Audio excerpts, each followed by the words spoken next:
आखिर किसान कानून क्या है? क्या है किसान कानून जिसके ऊपर इतनी चर्चा चलती रही, इतने दंगे हुए? हरियाणा, दिल्ली, पंजाब आदि राज्यों में दंगे होते रहे और सरकार शांत बैठी रही और 8 दिसंबर के दिन हड़ताल भी की गई। तो इस किसान कानून के ऊपर अपन देखते हैं कि किसान कानून क्या है आखिरकार। तो वीडियो स्टार्ट करने से पहले सब लोग इस चैनल को सब्सक्राइब कर लें, लाइक कर लें और कमेंट करें। चलिए स्टार्ट करते हैं। किसान कानून, तो ये हमारा पहले पॉइंट से हम पॉइंट्स के रूप में इसको डिस्कशन करेंगे। तो पहला पॉइंट हमारा ये है कि भारतीय कृषि में ऐतिहासिक सुधार, बांध मुक्त व्यवहार तथा कार्यक्षेत्र आपूर्ति श्रृंखला, एक राष्ट्र एक बाजार विपणन प्रभाव, कृषि एवं किसान मंत्रालय द्वारा यह कानून लाया गया है। ठीक है, तो ये मंत्रालय है जिसके द्वारा ये कानून लाया गया है। ठीक है, तो अपन देखते हैं अध्यादेश से अधिनियम तक इसके अंदर क्या क्या है। तो स्टार्ट करते हैं। संसद के दोनों सदनों ने भारतीय किसानों के जीवन में सकारात्मक बदलाव लाने के लिए विधेयकों को पारित किया था और भारत के राष्ट्रपति ने 24 सितंबर 2020 को इस अधिनियम पर अपनी मंजूरी दी थी। तो ये आपके रेलवे के लिए और बाकी जितने भी इम्पोर्टेंट एग्ज़ाम्स हैं उनके लिए बहुत इम्पोर्टेंट क्वेश्चन हो सकता है कि भारत के राष्ट्रपति ने कब इस अधिनियम को मंजूरी दी थी। तो ये डेट आप ध्यान रखिएगा, 24 सितंबर। चलिए आगे आते हैं।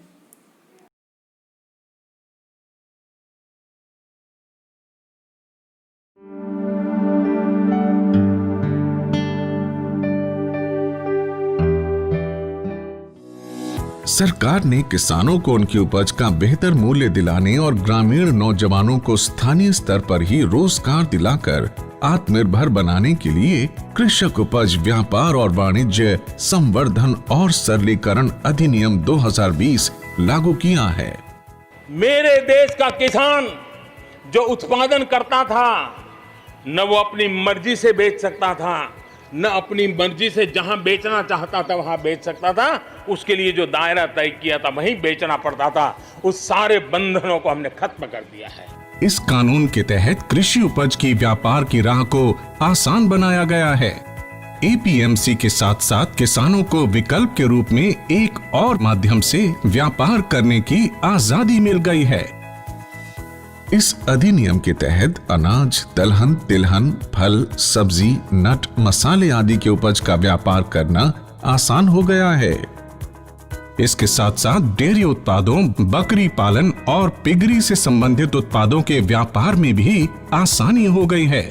साथ ही जानवरों के चारे, कच्चा कपास, कपास के बीज और कच्चे जूट आदि का भी व्यापार हो रहा है। अब किसान और व्यापारी एपीएमसी मंडी परिसर के बाहर भी व्यापारी, निर्यातक, प्रोसेसर और रिटेलर आदि से खरीद बिक्री कर सकेंगे। ये व्यापार उत्पादन स्थल, संग्रह, फार्म गेट, कारखाना परिसर, वेयरहाउस, साइलो, कोल्ड स्टोरेज आदि जगहों पर किए जा रहे हैं। इस अधिनियम में व्यापार करने के लिए कई विशेष प्रावधान किए गए हैं, जैसे व्यापार क्षेत्र में जिस व्यापारी के पास पैन कार्ड हो वो किसान या किसी दूसरे व्यापारी के साथ व्यापार कर सकता है। उत्पादक संगठन एफपीओ या कृषि सहकारी समितियों के पास व्यापार क्षेत्र में व्यापार के लिए पैन कार्ड की भी जरूरत नहीं है। कारोबारी लेन देन और भुगतान के लिए इलेक्ट्रॉनिक ट्रेडिंग सुविधा का प्रावधान है। इससे लेन देन में पारदर्शिता के साथ साथ इसका पूरा रिकॉर्ड भी दर्ज रहता है। हो गया, तो इसके ऊपर हम देखते हैं और आगे। तो इसका ऐतिहासिक नियम कहाँ से आया, कैसे इसकी उत्पत्ति हुई, क्या इसके बारे में था, अपन देखते हैं। स्टार्ट करते हैं। कृषक उपज व्यापार और वाणिज्य संवर्धन और सरलीकरण अधिनियम 2020। यह उदार व्यापार करने, किसानों को अपनी कृषि उत्पादन बेचने के लिए अधिक विकल्प प्रदान करने, क्रेताओं के बीच प्रतिस्पर्धा बढ़ाने, कृषि उत्पादनों के बांध मुक्त अंतर्राज्यीय और अंतर्राज्यीय व्यापार और वाणिज्य को बढ़ावा देने की अनुमति देता है। तो ये बेसिकली इस चीज़ के लिए है कि किसानों को अब मानसून और जितनी भी प्राकृतिक आपदाएं हैं उन पर निर्भर न रहकर एक फिक्स प्राइस व्यापारियों द्वारा दे दिया जाएगा। तो इस तरह किसानों को अपने कृषि उत्पादनों के दरवाजों पर लाभकारी मूल्य के साथ बेचने के लिए अधिक क्रेताओं की सुविधा प्रदान की जाएगी। ठीक है। तो इसमें आपको ये रहेगा कि जो किसान रहेंगे उनको जो क्रेताओं द्वारा मतलब जो परचेज़र हैं वो उनको लाभकारी मूल्य दरवाजे पर उपलब्ध कराएंगे। ठीक है। तो उनको घर बैठे बैठे एक फिक्स अमाउंट मिल जाएगा जिसमें उनको फ़ायदा होगा और एमएसपी से ज़्यादा मूल्य पर उनको चीज़ें मिलेंगी। जैसे कभी भी उनकी प्रकृति के द्वारा लॉस होता है तो वह व्यापारी के हाथ में रहेगा, किसान को उससे कोई लॉस नहीं होगा और किसान को न रेट लेने की जरूरत पड़ेगी। ठीक है।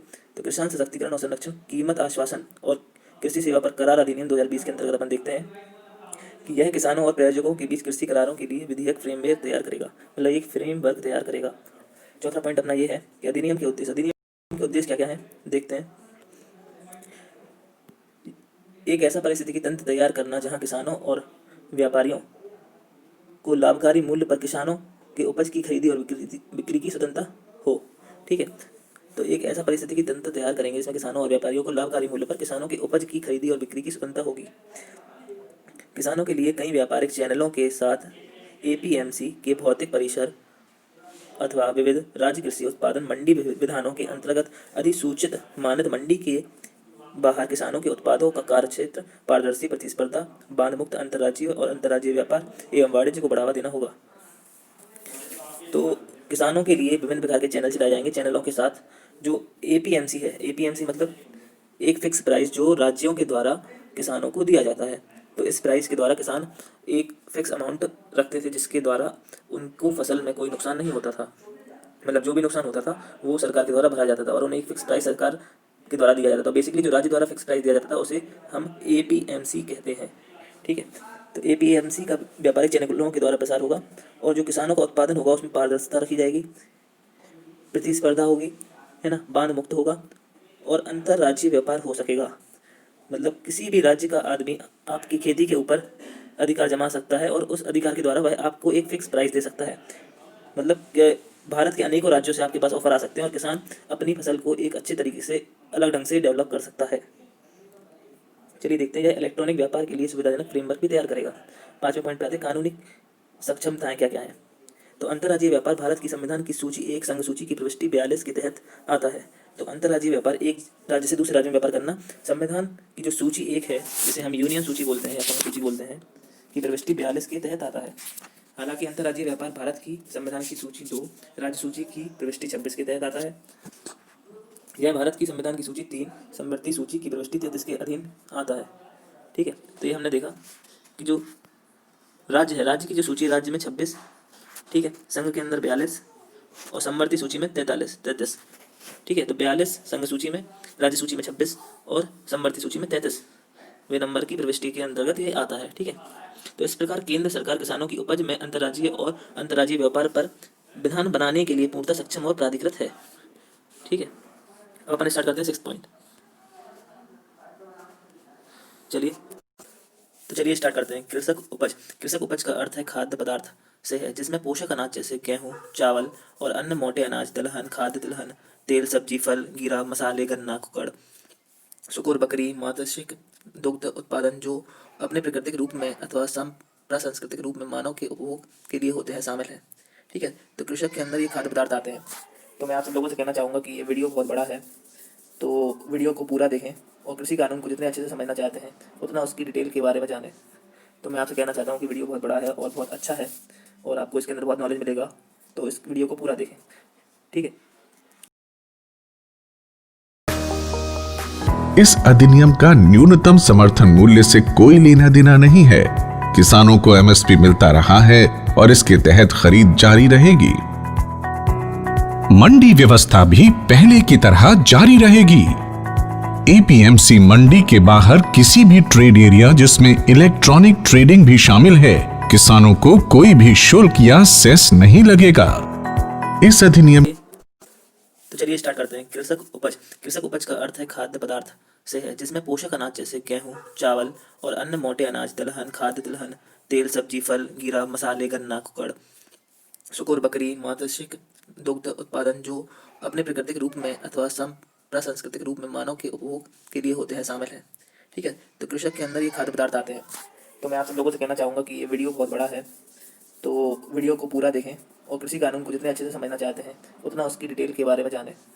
तो मैं आपसे कहना चाहता हूँ कि वीडियो बहुत बड़ा है और बहुत अच्छा है और आपको इसके अंदर बहुत नॉलेज मिलेगा, तो इस वीडियो को पूरा देखें। ठीक है। तो जो सूचियाँ थीं जिनके अंदर कृषक कानून दिया गया है, तो ये सूचियाँ हैं वह 7वीं अनुसूची के अंतर्गत आती हैं। 7वीं अनुसूची के अंतर्गत हमारी 3 सूचियाँ आती हैं, संघ सूची, राज्य सूची और समवर्ती सूची। ठीक है। तो संघ सूची में अभी 100 विषय हैं, राज्य सूची में वर्तमान में 61 विषय हैं और समवर्ती सूची में वर्तमान में 52 विषय हैं। ठीक है। तो जो संघ सूची रहती है वह यूनियन के अंतर्गत आती है, राज्य सूची राज्य के अंतर्गत आती है और समवर्ती सूची वह सूची कहलाती है जिसमें राज्य और संघ का परस्पर दोनों का समान अधिकार रहता है। ठीक है। तो हम आते हैं, स्टार्ट करते हैं सेकंड पॉइंट। सेकंड पॉइंट क्या है कि ऑयल, केक तथा अन्य कॉन्ट्रास्ट मवेशी चारा ये कृषक उपज के अंतर्गत आता है जिन पर कृषक कानून लागू होता है। ठीक है। तीसरा चीज़ है कच्चा कपास, चाहे वह कताया गया हो या बिना कताया हो, कपास बीज और कपास जूट। ठीक है। अब हम आते हैं 7वां पॉइंट, व्यापार क्षेत्र। व्यापार क्षेत्र क्या है, कैसे व्यापार होगा, क्या कहलाता है, इसके बारे में जानकारी लेते हैं।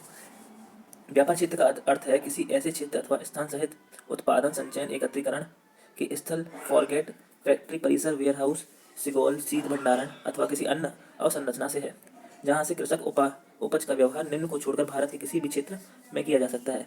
राज्य एपीएमसी अधिनियम के अंतर्गत गठित बाजार समिति द्वारा प्रबंध मुख्य मंडी परिसर, उप मंडी परिसर और मंडी उप परिसर वाले भौतिक परिसर, आहत और अवसंरचनाएं। तो राज्य की जो एपीएमसी है, जो राज्य का एपीएमसी अधिनियम है जो एमएसपी देता है किसानों को, तो उसके अंतर्गत व्यापार होता है। ठीक है। तो राज्य की एपीएमसी अधिनियम के अंतर्गत अधिसूचना, निजी मंडी परिसर, निजी मंडी उप परिसर, प्रत्यक्ष विपणन, संचयन केंद्रों के निजी किसान उपभोक्ता मंडी परिसर, तो ये सब परिसर हैं जिनके द्वारा व्यापार किया जाता है।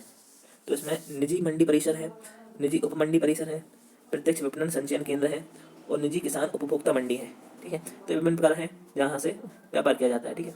तो व्यापार क्षेत्रों में व्यापार देखते हैं अपन। नेक्स्ट पॉइंट, व्यापार। व्यापारी व्यापार क्षेत्र में किसानों तथा अन्य व्यापारियों के साथ संबंधित राज्य के राज्य मंडी कानून में विनिर्दिष्ट कृषि उत्पादन सहित किसानों की उपज के व्यापार में शामिल होता है। ठीक है। तो व्यापारी व्यापार के क्षेत्र में किसानों और अन्य व्यापारियों के साथ किसान की उपज के लिए शामिल होता है। ठीक है। तो इसके अंदर पॉइंट्स हम पढ़ते हैं। व्यापार के लिए व्यापारियों के पास PAA होना चाहिए। ठीक है। तो व्यापारियों के पास एक PAA मतलब परमिशन होनी चाहिए व्यापार करने के लिए। तो सेकंड पॉइंट है केंद्र सरकार व्यापार के लिए अर्थ हेतु वैकल्पिक दस्तावेजों को भी अधिसूचित कर सकती है। मतलब केंद्र सरकार व्यापार के लिए जो उन्हें वैकल्पिक दस्तावेज चाहिए उनको भी वह अधिसूचित कर सकती है। नेक्स्ट पॉइंट आते हैं, किसान उत्पादन संगठन एवं कृषि सहकारी समितियां व्यापार के लिए स्वतः ही अर्थ प्राप्त होती हैं। तो किसान उत्पादन संगठन और कृषि सहकारी समितियां हैं वह भी व्यापार के लिए महत्वपूर्ण है। नेक्स्ट पॉइंट पे आते हैं अधिनियम के अन्य प्रावधान। तो अधिनियम के अन्य प्रावधान क्या है, व्यापार क्षेत्र में व्यापार के लिए किसी भी किसान तथा व्यापारी या इलेक्ट्रॉनिक व्यापार प्लेटफॉर्म से किसी भी राज्य एपीएमसी अधिनियम के तहत मंडी शुल्क अथवा उपकर अथवा लेवी को नहीं लिया जाएगा। तो व्यापार क्षेत्र में अधिनियम के अन्य प्रावधान क्या है कि मंडी शुल्क को नहीं लिया जाएगा और उपकर अथवा लेवी को भी नहीं लिया जाएगा। सेकंड पॉइंट है अधिनियम प्रतिस्पर्धा डिजिटल व्यापार के माध्यम से व्यापार लेन देन में पारदर्शिता रहेगी। मतलब डिजिटल व्यापार होगा जिससे लेन देन में पारदर्शिता रहेगी, कोई भी घोटाला नहीं किया जा सकता है। नेक्स्ट पॉइंट है केंद्र सरकार व्यापारियों के लिए इलेक्ट्रॉनिक पंजीकरण की प्रणाली और व्यापार लेन देन तथा भुगतान के साधन भी निर्धारित करेगी। ठीक है। तो लेन देन के लिए भुगतान के जो साधन है, कैसे भुगतान होना है, इलेक्ट्रॉनिक पंजीकरण, यह सब केंद्र सरकार करेगी। अब नेक्स्ट पॉइंट पे आते हैं, किसानों को भुगतान उसी दिन अथवा जहाँ प्रक्रिया अपेक्षित होती है 3 दिवस के भीतर करना होता है। यहाँ पे इंपॉर्टेंट पॉइंट है कि 3 दिवस के भीतर किसानों को भुगतान करना पड़ेगा। ठीक है। नेक्स्ट पॉइंट है केंद्र सरकार मूल्य सूचना और मंडी सूचना प्रणाली विकसित करने और फ्रेमवर्क के प्रसार के लिए केंद्र सरकार के संगठनों को निर्देश दे सकती है। केंद्र सरकार नियमावली बनाएगी। अधिनियम व्यापार क्षेत्र में किसी राज्य संघ राज्य क्षेत्र एपीएमसी अधिनियम अथवा किसी अन्य कानून के ऊपर होगा। मतलब अधिनियम का जो व्यापार क्षेत्र है राज्य और संघ क्षेत्र के एपीएमसी अधिनियम और अन्य कानूनों से ऊपर होगा। मतलब एपीएमसी से ज़्यादा महत्व इस कानून को दिया जाएगा। 10th पॉइंट पे आता है अपन किसानों के लिए विवाद निपटारण तंत्र। ठीक है। तो विवाद जो रहेंगे वो कैसे निपटाया जाएगा किसानों के बीच में, जो उपमंडल अधिकारी हैं उनके द्वारा गठित किए गए सुलह बोर्ड के माध्यम से विवाद को निपटाया किया जाएगा। ठीक है। तो जो सुलह बोर्ड रहेगा उसके माध्यम से उपमंडल अधिकारी विवाद का निपटारा करेगा। ठीक है। अब आते हैं उपमंडल अधिकारी सुनवाई करेगा। ठीक है। किसान के विवाद यदि सुलह द्वारा निपटाने नहीं होते, ठीक है, तो जो सुलह द्वारा नहीं निपटाने होंगे उनको भी उपमंडल अधिकारी सुनवाई करेगा। दूसरा है व्यापार क्षेत्र में कोई व्यापार उल्लंघन करता है उसमें भी उपमंडल अधिकारी उसका सुनवाई करेगा। नेक्स्ट आते हैं अपन, तो मैं आपसे कुछ क्वेश्चन पूछता हूँ। तो आपके लिए पहला क्वेश्चन है कि कृषि भारतीय अर्थव्यवस्था का कितना प्रतिशत है। मतलब भारतीय अर्थव्यवस्था में कितने प्रतिशत कृषि है, भारत कितना प्रतिशत अर्थव्यवस्था कृषि पर निर्भर करती है। आपको दिए जाते हैं 15 सेकंड।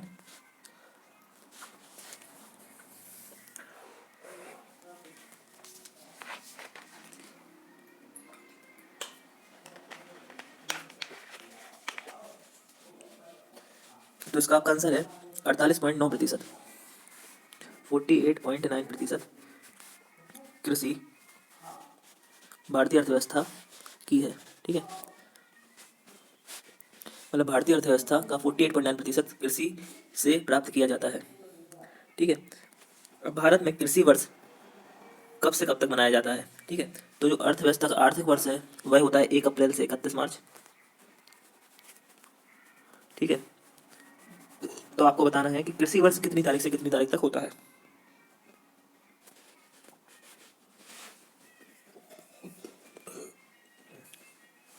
तो चलिए, इसका आंसर है 1 जुलाई से 30 जून तक। 1 जुलाई से 30 जून तक मनाया जाता है कृषि वर्ष। ठीक है, तो ये हो गया आपका कृषि वर्ष। ठीक है, मंडल प्राधिकरण विवाद और उल्लंघन में समिति नियत राशि की वसूली शास्ति लगाने का आदेश दे सकता है। मतलब उपमंडल को जो प्राधिकारी है वह राशि की वसूली और शास्ति लगाने का आदेश दे सकता है। ठीक है, और वो व्यापारी को रोक भी सकता है कि वह व्यापार नहीं करे। ठीक है, तो व्यापारी को रोकने का भी अधिकार उपमंडल प्राधिकरण को है अगर कोई गलती पाई जाती है। अब जो शास्तियाँ हैं वो क्या क्या है देखते हैं। कोई व्यापारी जो अधिनियम के किसी प्रावधान का उल्लंघन करता है वह शास्ति लगाई जाएगी। ठीक है, तो उस पर जो जुर्माना लगाया जाएगा वो कितना रहेगा? 25,000 से कम नहीं होगा। ठीक है, तो जो जुर्माना रहेगा उसको आप याद रख सकते हैं, 25,000 से कम नहीं होगा। ठीक है, और इसे 5 लाख तक बढ़ाया जा सकता है।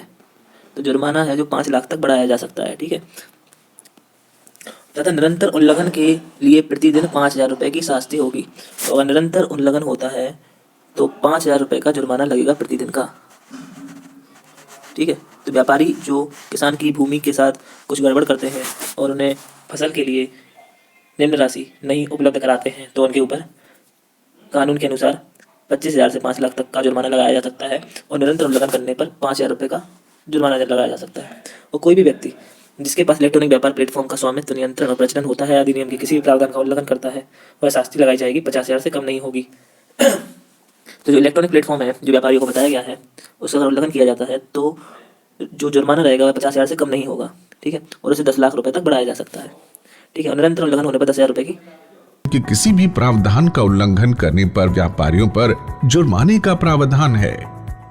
वाद विवाद और मतभेदों के निपटारे के लिए सुलह बोर्ड का प्रावधान है, जिसमें किसान स्थानीय एसडीएम के पास अपनी शिकायत कर सकते हैं। किसान अपने मोबाइल से भी इस व्यापार को अंजाम दे सकते हैं। कृषक उपज व्यापार और वाणिज्य संवर्धन और सरलीकरण अधिनियम 2020 किसानों की आजादी का अधिनियम है।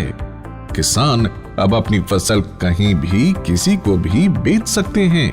किसान अब किसी पर निर्भर रहने के बदले बड़ी खाद्य उत्पादन कंपनियों के साथ पार्टनर की तरह जुड़कर ज्यादा मुनाफा पाएगा। सशक्त अन्नदाता, आत्मनिर्भर भारत।